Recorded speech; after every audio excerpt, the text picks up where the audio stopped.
Assalamualaikum warahmatullahi wabarakatuh. Alhamdulillahirabbil alamin. Allahumma shalli ala sayyidina Muhammad wa ala ali sayyidina Muhammad. Mencari jodoh di medsos tidaklah salah, tidaklah berbahaya ketika tahu jalannya, jalan kebenaran yang hakiki. Maka saya berikan tips cara mudah mencari jodoh lewat medsos, karena saya sudah mengalami hal tersebut.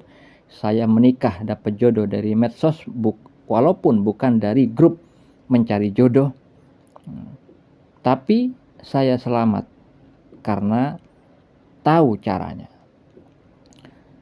Banyak saudara-saudari kita yang bergabung menjadi member, menjadi anggota grup pencarian jodoh. Entah itu memang karena benar-benar mencari, atau hanya sekedar ingin bersenang-senang, atau juga ada yang ingin menipu. Karena ada juga kenalan saya itu tertipu uang dengan jumlah yang besar karena modus-modus seseorang yang ingin melamarnya, tetapi dengan alasan segala macam, akhirnya perempuan yang saya kenal ini terperdaya dengan kata-kata manis si laki-laki tukang tipu tersebut. Akhirnya ditransferlah uang berjuta-juta jumlahnya. Ternyata tidak jadi menikahi perempuan tersebut. Ternyata hanya tipuan belaka. Maka ini saya sampaikan kepada seluruh umat Islam dimanapun berada, khususnya bagi orang-orang yang masih bingung di dalam menentukan jodoh yang mana yang terbaik menurut Allah. Saudara-saudariku muslimin muslimat, mukmin mukminat, saya berikan contoh, analogi, gambaran.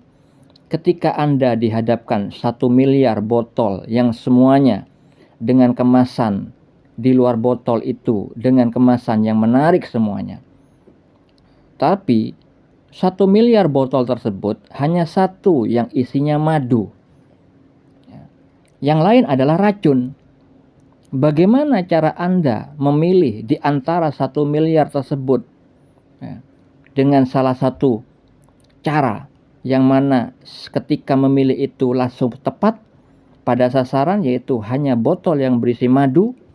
Bagaimana caranya memilih satu di antara 1 miliar?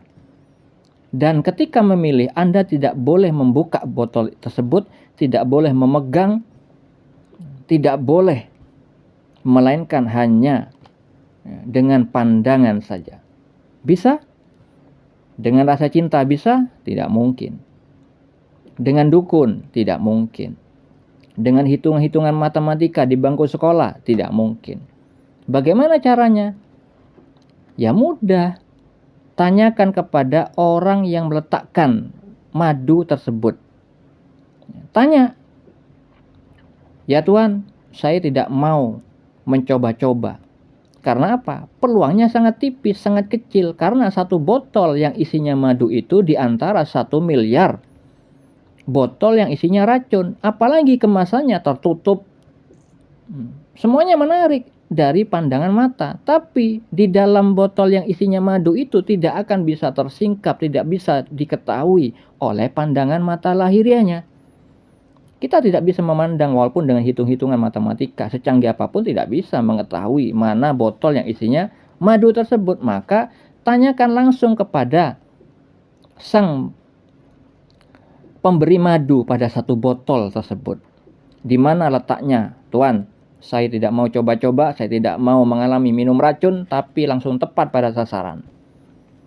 Nah, contoh yang saya sebutkan tadi, botol yang kemasannya tertutup, kemasan di luar botol itu menarik semuanya, itu adalah analogi atau gambaran manusia-manusia yang pada umumnya tidak mungkin memperlihatkan sisi keburukan kepada calon kekasihnya, calon istri atau calon suaminya. Nggak mungkin, pasti ngomong yang baik-baik. Sisi luarnya diperlihatkan baik-baik semua, kata-katanya manis, janjinya manis, diperlihatkan harta benda dan segala macam.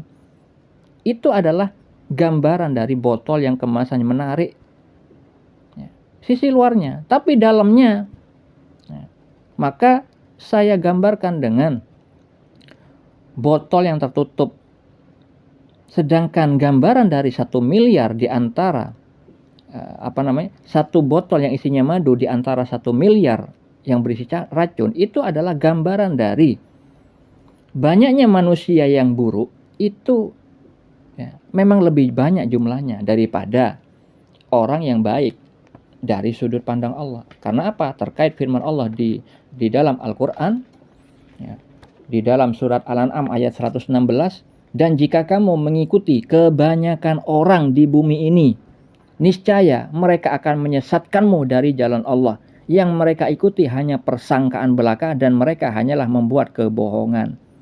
Jadi pada hakikatnya ayat ini memberikan tahu kepada kita bahwa banyak orang itu yang tersesat, tidak paham jalan yang lurus, tidak paham kebenaran hakiki. Maka kita jangan menilai manusia itu dengan ukuran kebanyakan orang. Dan itu memang tidak bisa dilihat kebenaran yang hakiki itu dengan penglihatan mata lahiriah kita, tetapi dengan musyahadah, penyaksian mata hati, sebagaimana yang sudah saya gambarkan di video yang lain. Jadi kita tidak bisa menghitung dengan hitungan matematika melihat kebenaran yang hakiki, tidak bisa dengan rasa cinta, tidak bisa dengan pandangan mata, tidak bisa dengan bertanya kepada dukun-dukun yang sesat-sesat, yang memang mempergunakan jin sebagai bala tentara mereka. Lalu seperti apa? Ya, simbol atau analogi. Ya. Ketika kita menanyakan langsung kepada orang yang menaruh madu di dalam botol itu. Madu itu di dalam botol ibarat isi hati manusia. Yang mana isi hati manusia tidak bisa dilihat dari luar. Seperti madu tadi tidak bisa dilihat dari luar botol, tidak bisa. Sedangkan Anda, saya minta untuk tidak memegangnya, tidak membukanya. Itu seperti halnya kita mengetahui kebenaran hakiki tanpa, ya, kita ngorek-ngorek langsung kepada orang tersebut.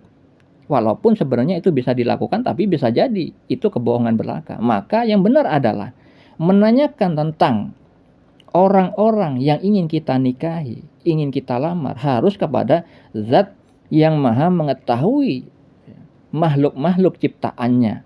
Manusia ini ciptaan Allah. Begitu juga karakter-karakter yang sesungguhnya yang mengetahui hanyalah Allah. Maka ingatlah, ketika dalam memilih satu perkara, firman Allah di dalam surat Al-Baqarah ayat 216 sudah memperingatkan. Allah Ta'ala berfirman, boleh jadi kamu membenci sesuatu padahal ia amat baik bagimu. Dan boleh jadi pula kamu menyukai sesuatu padahal ia amat buruk bagimu. Allah mengetahui sedang kamu tidak mengetahui. Seringkali manusia tertipu dengan pandangan mata. Karena apa? Belum memiliki sarana musyahadah atau penyaksian mata hati. Yang mana hal itu hanya bisa didapat oleh orang yang berkedudukan hakikat dari sudut pandang Allah. Ya, mengetahui dari Allah langsung. Walaupun melalui perantara malaikat, sebagaimana yang difirmankan Allah Ta'ala di dalam surat Yusuf ayat 86. Allah Ta'ala berfirman pada ayat itu, dan aku mengetahui dari Allah apa yang tidak kamu ketahui. Oleh karena itu, ketika kita ingin memilih jodoh yang tepat, sekali pilih langsung tepat, walaupun dari medsos, bisa dengan jalan apa? Sholat istikharah. Selain itu, kita harus juga patuh melaksanakan sholat, melaksanakan yang wajib-wajib. Lebih bagus lagi apabila yang sunnah juga dikerjakan. Nah, ketika ingin memutuskan perkara, gak usah memilih ketika bingung. Ketika kita tidak bingung tapi yakin dengan pandangan mata kita, kita tetap juga jangan menuhankan pikiran kita, jangan menuhankan akal kita. Banyak orang tertipu dengan pasangannya walaupun ya, mereka sudah mengenal lama. Karena apa? Itu tadi, mempertuhankan akalnya sendiri. Padahal Allah lah yang maha mengetahui masa depan semua makhluk. Maka sholat istikharah kuncinya. Karena saya pun melakukan itu dan akhirnya istri saya maupun saya mendapatkan petunjuk melalui mimpi. Dan akhirnya artinya benar. Kami menikah dengan ridha Allah. Salah satunya adalah anak saya ada lafaz Allah di telinganya. Semoga hal ini menjadi manfaat. Assalamualaikum warahmatullahi wabarakatuh.